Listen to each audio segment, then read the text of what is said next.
ఇప్పుడు shoulder pains చాలామంది ఈ షోల్డర్ పెయిన్స్తో బాధపడుతున్నారు. చిన్నపిల్లలకి కూడా షోల్డర్స్ ఉంటాయి. ఫ్రోజన్ షోల్డర్స్ అంటారు. అసలు ఫ్రోజన్ షోల్డర్స్ అనేవి ఎందుకు వస్తాయి? వచ్చిన తర్వాత ఎలాంటి ట్రీట్మెంట్స్ తీసుకుంటే బాగుంటాయి? డీటెయిల్గా చెప్పడానికి మనతో పాటు ఉన్నారు భాను పూర్ణిమ గారు, ఫిజియోథెరపిస్ట్. తనని అడిగి డీటెయిల్గా తెలుసుకుందాం. Hello ma'am. హలో అండి. ఫ్రోజన్ షోల్డర్ విపరీతమైన షోల్డర్ పెయిన్ ఉంటుంది. అస్సలు వాళ్ళు ఎలాంటి పని చేసుకోలేరు. అసలు ఈ షోల్డర్ పెయిన్ అనేది ఎందుకు వస్తుందంటారు? ఫ్రోజన్ షోల్డరు లేకపోతే షోల్డర్ పెయిన్ సాధారణంగా ఒకప్పుడు డయాబెటీస్ ఉన్న పేషెంట్స్లో వస్తుంది, రెగ్యులర్ పాపులేషన్లో రాదు అనే ఒక నోషన్ ఉండేది. కానీ ఈ మధ్య మేము ట్రీట్ చేసే కేసెస్ చూస్తుంటే డయాబెటీస్తో సంబంధం లేకుండా కూడా ఫ్రోజన్ షోల్డర్తో బాధపడే వాళ్ళని చాలా ఎక్కువగా చూస్తున్నాము. షోల్డర్ జాయింట్ ఉంటుంది కదండి. సో మామూలుగా షోల్డర్ జాయింట్ అనేది బాల్ అండ్ సాకెట్ జాయింట్. అవును, ఇలా ఉంటుంది. సాధారణంగా బాల్ అండ్ సాకెట్స్ అన్నిట్లో సాకెట్ అనేది పెద్దగా ఉంటుంది, బాల్ అనేది చిన్నగా ఉంటుంది. ఇది వెళ్ళి సాకెట్లో కూర్చుంటే ఈజీగా మూమెంట్. సే ఫర్ ఎగ్జాంపుల్ మన హిప్ జాయింట్ది సాకెట్ పెద్దగా ఉంటుంది, బాల్ చిన్నగా ఉంటుంది. కానీ షోల్డర్లో మాత్రము ఈ సాకెట్ చిన్నగా ఉంటుంది, హ్యూమరల్ హెడ్ది బాల్ అనేది పెద్దగా ఉంటుంది. ఓకే. సో మూమెంట్ ఫెసిలిటేట్ చేయడానికి చుట్టూ ఉన్న మజిల్స్ దీన్ని పట్టుకొని ఉంటాయన్నమాట. Okay. So shoulder joint typical anatomy ఇది. సో షోల్డర్ అంటే ఈ జాయింట్ బోన్ చుట్టూరు మజిల్స్ వచ్చి అటాచ్ చేసి మనకి మూమెంట్ ని ఫెసిలిటేట్ చేస్తాయి. ఓకే. సో మనం ఎప్పుడైతే కంప్లీట్ గా మూమెంట్ చెయ్యమో ఆ మజిల్స్ అనేవి రిలాక్స్ అవ్వడానికి చూస్తూ ఉంటాయి. సో అవి ఆ జాయింట్ ని ఇలా పట్టేసుకుంటాయి అనమాట. సో అది ఇలా పట్టేసుకున్నప్పుడు మజిల్కి బోన్కి మధ్యలో అడ్హెషన్స్ అనేవి ఫామ్ అవుతాయి. అంటే అది బూజులాగా కట్టేస్తూ ఉంటుంది. సో అది గట్టిగా పట్టుకొని మజిల్ మూమెంట్స్ని రెస్ట్రిక్ట్ చేసేస్తాయి. సో దాంతో మనకి మూమెంట్ అనేది చాలా పెయిన్ఫుల్గా అయిపోయి ఈ ఫ్రోజన్ షోల్డర్ అనేది వస్తుంది. ఓకే. ఈ ఫ్రోజన్ షోల్డర్స్కి ఇప్పుడు మీరు చెప్పారు కదా, అది బూజులాగా పట్టి అది మజిల్ని పట్టేయటం వల్ల అది మూమెంట్ సరిగ్గా లేకపోవటం వల్ల ఫ్రోజన్ షోల్డర్ అవుతుంది. మరి ఇలాంటి వాటికి రిలీఫ్ చేయడానికి మనకి బయట నుంచి ఎలాంటి ఎక్స్ట్రా సపోర్ట్ ఇవ్వాలంటారు? మా దగ్గరకు వచ్చే ట్రీట్మెంట్లో అండి మిగిలిన అన్ని నొప్పులు ఒక ఎత్తు అయితే shoulder pain especially frozen shoulder treat చేయడం అనేది ఒక ఎత్తు. సో దీనిలో ఎలా ఉంటుందంటే పెయిన్ తగ్గితే కానీ మూమెంట్ చేయలేరు, మూమెంట్ వస్తే కానీ పెయిన్ తగ్గదు అన్నట్టు ఉంటుంది. సో రెండిట్లో ఏది ముందు అని. సో మేమేంటంటే కొంచెం మెషిన్స్ తోటి ఫస్ట్ కొంచెం పెయిన్ తగ్గించి సో మాన్యువల్గా మూమెంట్స్ ఆ అడేషన్స్ని బ్రేక్ చేసి రిలీవ్ చేసి పెయిన్ తగ్గించే ప్రక్రియ ఉంటుంది. ఓకే. సో దాంతో కొంచెం ఇది అంటే ఏ ప్రొసీజర్స్ వెళ్తూ ఉంటారు మీరు? పెయిన్ తగ్గించి మూమెంట్ తెస్తారా, మూమెంట్ పెంచి పెయిన్ తగ్గిస్తారా? రెండు ఉంటాయండి. ఫస్ట్ ఇనీషియల్గా రాగానే మూమెంట్ కోసం ట్రై చేస్తే పేషెంట్ పారిపోతారు, ఇంకొకసారి రారు. అందుకని ఏం చేస్తామంటే ఇనీషియల్గా ఎలక్ట్రోథెరపీ అంటే మెషిన్స్ పెట్టి ఫస్ట్ కొంచెం పెయిన్ రిలీవ్ చేస్తాం. ఓకే. సో తర్వాత కొంచెం ఐస్ పెట్టి లేకపోతే హాట్ ప్యాక్ పెట్టి స్లోగా మూమెంట్స్ అనేవి ఇంప్రూవ్ చేస్తాం. సో మాన్యువల్గా మూమెంట్స్ ఇంప్రూవ్ చేసి తర్వాత పేషెంట్స్ తోటి షోల్డర్ కంప్లీట్గా మూమెంట్ వచ్చేలాగా ఎక్విప్మెంట్ ఉంటుంది. షోల్డర్ వీల్ కానీ షోల్డర్ పుల్లీ కానీ ఫింగర్ ల్యాడర్ కానీ ఇలాంటివి ఉంటాయి. సో దీంతో పేషెంట్ తోటి ఇంప్రూవ్మెంట్ డే బై డే ఎలా ఇంప్రూవ్మెంట్ వస్తుంది. సో వాళ్ళకి మిర్రర్ ముందు ఎక్సర్సైజ్ చేయించడము, లేకపోతే ఫింగర్ ల్యాడర్ చేసినప్పుడు వాళ్ళకి లెవెల్ మార్క్ చేయించి సో దీనికంటే ఎక్కువ ఇంప్రూవ్ చేసుకోవడము. సో అలా స్లోగా ఇంప్రూవ్మెంట్ అనేది తీసుకొస్తాం. ఇది ఎన్ని రోజులు మనకి ట్రీట్మెంట్ ఉంటుంది? ఎన్ని రోజులు అనేది సబ్జెక్టివ్ అండి. సో బేసిక్గా ఇది ప్రాబ్లం ఎందుకు వస్తుంది అంటే షోల్డర్ పెయిన్లో ఉన్నది టిపికల్. సే ఫర్ ఎగ్జాంపుల్ మనం షోల్డర్ మూమెంట్ అనుకుందాం. ఈ మూమెంట్ చేసేటప్పుడు మనకి ఎక్కడో ఒక చోట నొప్పి ఇలా పొడిచినట్టు తెలుస్తుంది. ఓకే. సో సాధారణంగా అందరూ ఏం చేస్తారంటే నెక్స్ట్ డే ఆ మూమెంట్ చేయాల్సి వచ్చినప్పుడు ఎక్కడైతే పెయిన్ ఉందో దాన్ని అవాయిడ్ చేసుకొని నెక్స్ట్ మూమెంట్కి వెళ్ళిపోతారు. మిగిలిన మూమెంట్ అంతా ఎక్కడ పెయిన్ ఉండదు. ఓకే. సో నేను షోల్డర్ పెయిన్ స్టార్ట్ అయినప్పటి నుంచి నేను ప్రాసెస్ చెప్తున్నాను ఎందుకు ఇంత ఇబ్బంది పెడుతుంది అనేది. సో మనం స్లోగా వేరే మూమెంట్స్కి పెయిన్ వస్తూ ఉంటుంది.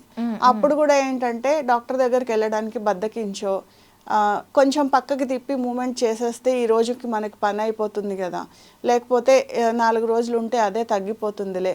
సో ఇలా నెగ్లెక్ట్ చేసేసి రోజువారీ యాక్టివిటీస్ activities చేసుకునేటప్పుడు ఎప్పుడైతే ఇబ్బంది స్టార్ట్ అవుతుందో అప్పుడు డాక్టర్ దగ్గరికి పరిగెడతారు. తల దూకోవడము, తల స్నానం చేయడము, బట్టలు వేసుకోవడము, ఇలాంటివి కూడా చేసుకోలేని పరిస్థితి వస్తే తప్పితే డాక్టర్ దగ్గరికి వెళ్ళడానికి రారు. అంటే అంత ప్రాబ్లం అయ్యేంత వరకు డాక్టర్ దగ్గరికి వెళ్ళరు. షోల్డర్ పెయిన్స్లో అంటే వేరే కంపెన్సేటరీ మూమెంట్స్ అలవాటు చేసుకొని ఈ రోజు మనకి గడిచిపోతుంది కదా చూద్దాంలే అన్న దీంట్లో ఉంటారు. సో అదే మనకి ఫ్రోజన్ షోల్డర్కి కారణం అవుతుంది. ఇనిషియల్ స్టేజ్లో కొంచెం పెయిన్ ఉండంగానే వచ్చారనుకోండి, అప్పుడు ఈజీగా ఉంటుందో తగ్గించడం? డెఫినెట్లీ అండి. మీకు ఎక్కడైనా షోల్డర్ జాయింట్ అనేది ఇప్పుడు నేను మీకు ఇందాక ఎక్స్ప్లెయిన్ చేశాను కదా, మీకు షోల్డర్ పెయిన్ అనేది కొంచెం నొప్పి వచ్చినా కూడా మీరు ఏమాత్రం బద్దకించకుండా ఇమీడియట్గా మీరు డాక్టర్ కన్సల్ట్ చేయండి. అందులోనూ మీకు డయాబెటీస్ కనుక ఉంటే ఇంకా ముందే వెళ్ళి చూపించుకోండి. అయితే ఇది ఎన్ని రోజులు మనకి కన్సిడర్ చేయొచ్చు? అంటే సమ్ టైమ్స్ నరాలు పట్టేయటం వల్ల పెయిన్ వస్తూ ఉంటుంది. ఒక 2-3 డేస్ అయితే అది రిలీజ్ అయిన తర్వాత మళ్ళీ ఇది కంప్లీట్గా మనకి బ్యాక్ అయిపోతుంది. మనం ఈ ఫ్రోజన్ షోల్డర్ కాకముందు పెయిన్ని మనం ఎప్పుడు సీరియస్గా తీసుకోవాలి అంటారు? ఎన్ని రోజులు కంటిన్యూగా ఉంటే? మోర్ దెన్ 1 వీక్ కనుక మిమ్మల్ని పెయిన్ ఇబ్బంది పెడుతుంటే ఇమీడియట్గా మీరు దీన్ని సీరియస్గా తీసుకోవాలండి. ఓకే, తీసుకొని ఇమీడియట్గా మీరు డాక్టర్ హెల్ప్ తీసుకొని మూమెంట్స్ అంటే ఫిజియోథెరపీ ట్రీట్మెంట్ స్టార్ట్ చేయకపోయినా కూడా ఎక్సర్సైజెస్ తోటి తగ్గించేసుకోవచ్చు. ఒకవేళ ఇది కనుక బాగా ముదిరిపోయి అడేషన్ ఫామ్ అయ్యి మూమెంట్ రెస్ట్రిక్ట్ అయ్యి స్టేజ్ వస్తే కనుక ట్రీట్మెంట్ కూడా కనీసం 3 వారాల నుంచి 1 నెల రోజుల వరకు పట్టే అవకాశం ఉంటుంది. సో అన్ని రోజులు మీరు ఇబ్బంది పడకుండా ఉండాలంటే షోల్డర్ పెయిన్ స్టార్ట్ అయింది అంటే వెంటనే డాక్టర్ దగ్గరికి వెళ్ళండి. వీళ్ళకి మెడికేషన్ ఏమైనా ఇస్తారా మీరు? ఫిజియోథెరపీలో మెడికేషన్ అనేది ఉండదండి. Only exercises and physiotherapy, electrotherapy. Medication అసలు మేము టచ్ చేయం. మెడికేషన్ కావాలంటే వాళ్ళు డాక్టర్ దగ్గరికి వెళ్ళి వస్తారు మా దగ్గర. Okay doctor. ఫిజియోలో అసలు మెడికేషన్ ప్రిస్క్రిప్షన్ అనేది ఉండదు. మనకి షోల్డర్ పెయిన్కి సంబంధించి ఎలాంటి ఎక్సర్సైజెస్ చేసుకుంటే బాగుంటుందండి? ఇంట్లో చేసుకునేవే చిన్న చిన్న ఎక్సర్సైజెస్ చూపిస్తానండి. ఒకవేళ మీకు షోల్డర్ పెయిన్ కనుక స్టార్ట్ అవుతుంది అంటే ఇమీడియట్గా ఎక్సర్సైజ్ స్టార్ట్ చేసుకోండి. లేకపోతే మీరు గతంలో షోల్డర్ పెయిన్తో బాధపడి ట్రీట్మెంట్ తీసుకుని తగ్గిపోయిందిలే అని మీరు వదిలేయకుండా ఒకసారి మీకు shoulder pain or frozen shoulder వచ్చిన హిస్టరీ ఉంటే కనుక అది రికరెంట్ అయ్యే టెండెన్సీస్ చాలా ఉంటాయండి. సో మళ్ళీ రిపీట్ అవ్వకుండా ఈ ఎక్సర్సైజెస్ చేసుకుంటే మీకు ప్రాబ్లం లేకుండా ఉంటుంది. సో అవేంటో ఇప్పుడు చూపిస్తాను. షోల్డర్ పెయిన్కి సంబంధించి ఎలాంటి ఎక్సర్సైజెస్ చేసుకోవాలి అనేది చూద్దామండి. సో ఫస్ట్ షోల్డర్ ఫుల్ రేంజ్లో మనం మూమెంట్స్ అనేవి చేసుకోవాలి. సో దానికి ఫస్ట్ ఎక్సర్సైజ్, చేతులు 2 ఇలా పెట్టండి. ఇలా మన చేతులు చెవు వరకు వచ్చేలాగా చూసుకోవాలి. ఈ పొజిషన్లో ఒక 10 సెకండ్స్ ఉంచి కింద పెట్టేయాలి. ఇది ఫస్ట్ ఎక్సర్సైజ్. సెకండ్ ఎక్సర్సైజ్లో చేతులు 2 ఇలా పెట్టండి. మన చేతులు స్ట్రైట్గా ఉన్నాయో లేదో మిర్రర్ ముందు చేసుకుంటే మన పొజిషన్ మనకు అర్థమవుతుంది, చేతులు కూడా కరెక్ట్గా ఉన్నాయో లేదో తెలుస్తుంది. సో ఈ చేతుల్ని పైన ఇలా కలపాలి. ఈ పొజిషన్లో ఒక 10 సెకండ్స్ ఉంచి మళ్ళీ ఇలా సైడ్కి పెట్టేయాలి. ఇది సెకండ్ ఎక్సర్సైజ్. థర్డ్ ఎక్సర్సైజ్లో చేతులు 2 ఇలా వెనకాల. సో వెనకాల చేతులు 2 కలపాలి. ఒక 10 సెకండ్స్ ఉంచి తీసేయాలి. ఇది థర్డ్ ఎక్సర్సైజ్. ఫోర్త్ ఎక్సర్సైజ్లో షోల్డర్ రొటేషన్స్. షోల్డర్స్ ఇట్లా న్యూట్రల్ పొజిషన్లో పెట్టుకోవాలి. రొటేషన్స్ చేయాలి clockwise and anticlockwise. Clockwise ఒక 10 టైమ్స్, యాంటీ క్లాక్ వైజ్ ఒక 10 టైమ్స్ చేయండి. సో షోల్డర్ పెండులార్ ఎక్సర్సైజెస్ ఎలా చేయాలో చూద్దామండి. సో ఏ చెయ్యి అయితే మనం ఎక్సర్సైజ్ చేస్తున్నామో ఆపోజిట్ కాలు కాస్త వెనక్కి పెట్టుకోవాలి.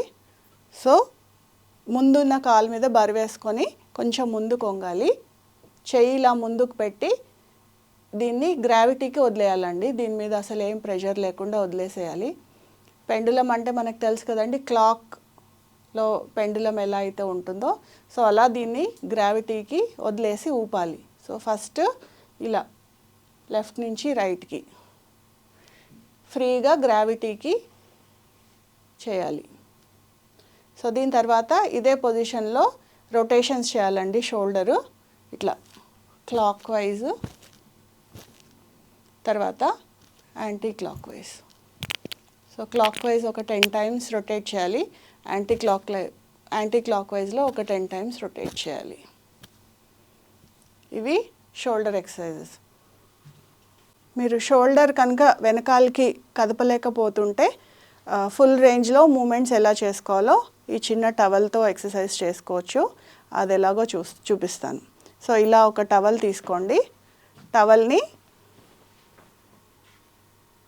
ఇలా పట్టుకోవాలి.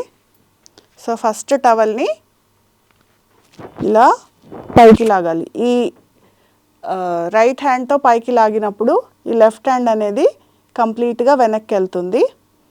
ఇలా ఒక 10 సెకండ్స్ హోల్డ్ చేసి దాన్ని కంప్లీట్గా కిందికి లాగాలి. ఇప్పుడు లెఫ్ట్ హ్యాండ్తో కిందికి లాగినప్పుడు రైట్ హ్యాండ్ అనేది కంప్లీట్గా పైకి వెళ్తుంది. చూసారా? ఇలా ఒక 10 సెకండ్స్ హోల్డ్ చేయాలి. తర్వాత చేయి మార్చుకోవాలి. సో ఇప్పుడు చూడండి, నేను లెఫ్ట్ హ్యాండ్తో పైకి లాగుతున్నాను. సో నా రైట్ హ్యాండ్ అనేది కంప్లీట్గా వెనక్కి వచ్చింది. ఈ పొజిషన్లో ఒక 10 సెకండ్స్ హోల్డ్ చేసి ఇప్పుడు నేను రైట్ హ్యాండ్తో కిందికి లాగుతున్నాను. నా లెఫ్ట్ హ్యాండ్ అనేది కంప్లీట్గా పైకి వచ్చింది. ఇదా ఒక 10 సెకండ్స్ హోల్డ్ చేయాలి, తర్వాత రిలీజ్ చేయాలి. సో చూసారు కదండి, షోల్డర్ పెయిన్కి సంబంధించి ఎక్సర్సైజెస్ ఎంత సింపుల్గా చేసుకోవచ్చో. మీకు ఒకవేళ షోల్డర్ పెయిన్ స్టార్ట్ అవుతున్నా, లేకపోతే గతంలో మీరు షోల్డర్ పెయిన్కి ట్రీట్మెంట్ తీసుకొని ఉన్నా, ఈ ఎక్సర్సైజెస్ ఇంట్లో చేసుకోవడం మాత్రం మర్చిపోకండి.